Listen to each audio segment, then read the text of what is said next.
final this penultimate contribution for the evening before I turn to President Pires, President Chisana. On youth. On the youth and the economy. I think that the question was that when we fought under certain circumstances which made us to take the positions which we took. And he wants to know today how the youth should behave. I think that the essential, when we started struggle, was to define what was our enemy. We knew the enemy, and then we looked for ways and means to fight that enemy. So today, the youth has to try to define, if not the enemy, but the essential problems which they have to face. In many occasions, youth would need to debate in order to criticize the wrongs of the leadership, of the government, or to demand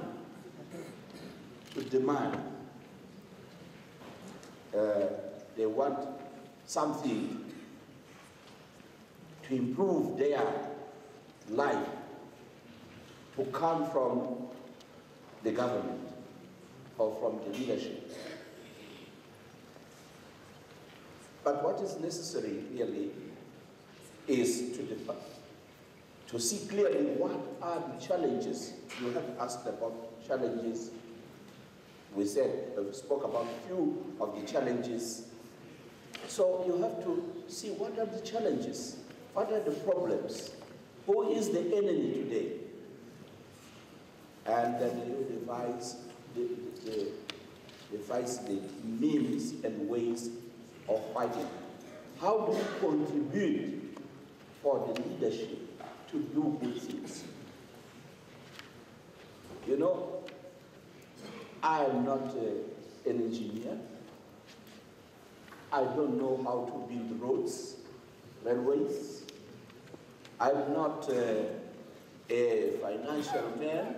I don't know how to deal with the crisis of the euro. But among the youth, you have engineers who have got new knowledges. You know things which I, the leader, don't know. In finance, in trade, in this and that. So you cannot just say, oh, he's useless.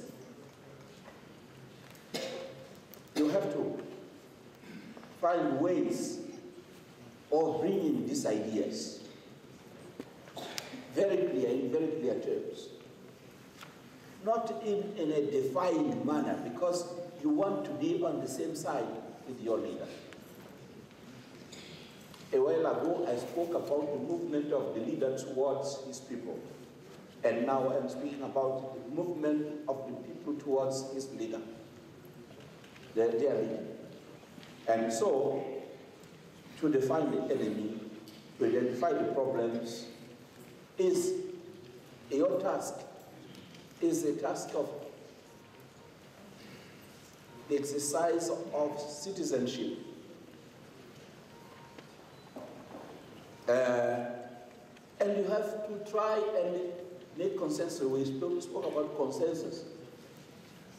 You may have consensus also of how we as young people can contribute. You must take time on this instead of just taking time to reivindicate about things which we may need. at university, at schools, or in the jobs, or where. You should take time to try and find solutions, propose solutions to the leadership. But some of the solutions may be put in practice by yourselves, by having initiatives, creative initiatives to try to solve problems, because some of the problems may be solved locally. Innovation, for instance, is something which you don't have to tell the leader to make you an innovator. You can contribute because you have studied. You know computer science. And we spoke about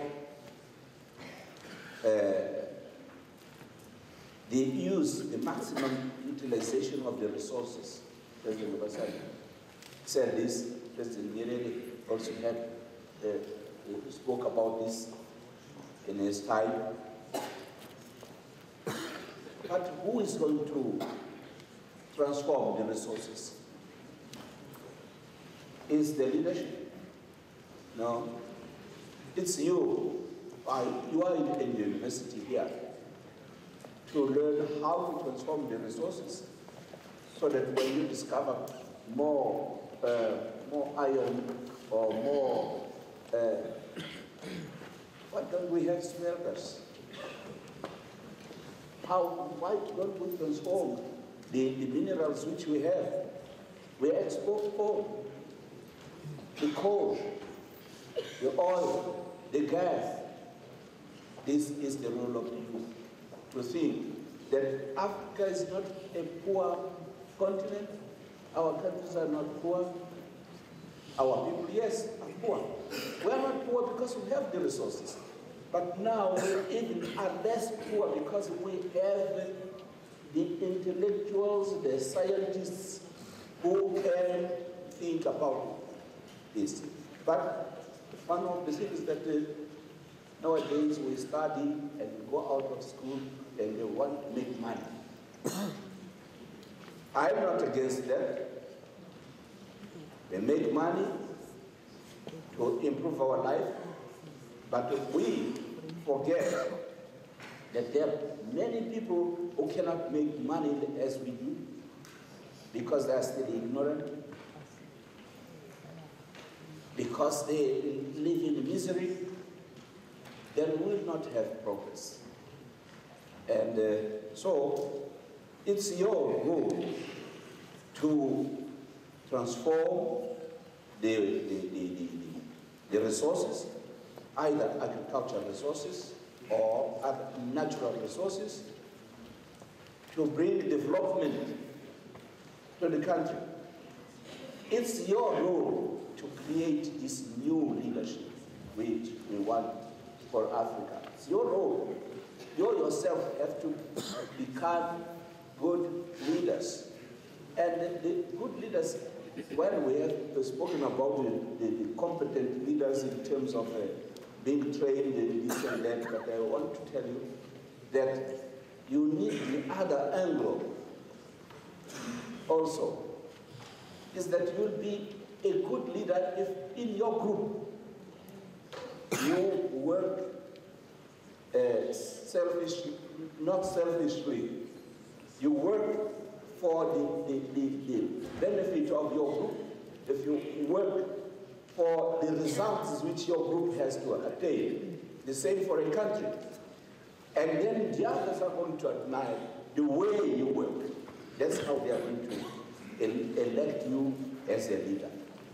And so I come to my last point. Today, we see elections. There are 30% of participation of the registered the voters, 30% or less. But the youth is the majority, taking both boys and girls. They are the majority. And 30%.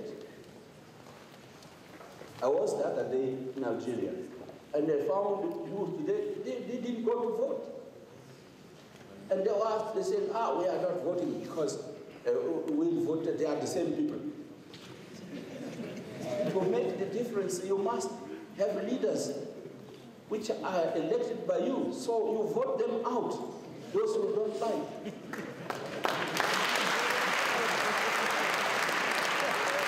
But you have to participate in the elections. And so this the voting is a right, but it is also a duty. So this is what I would. Thank you, President.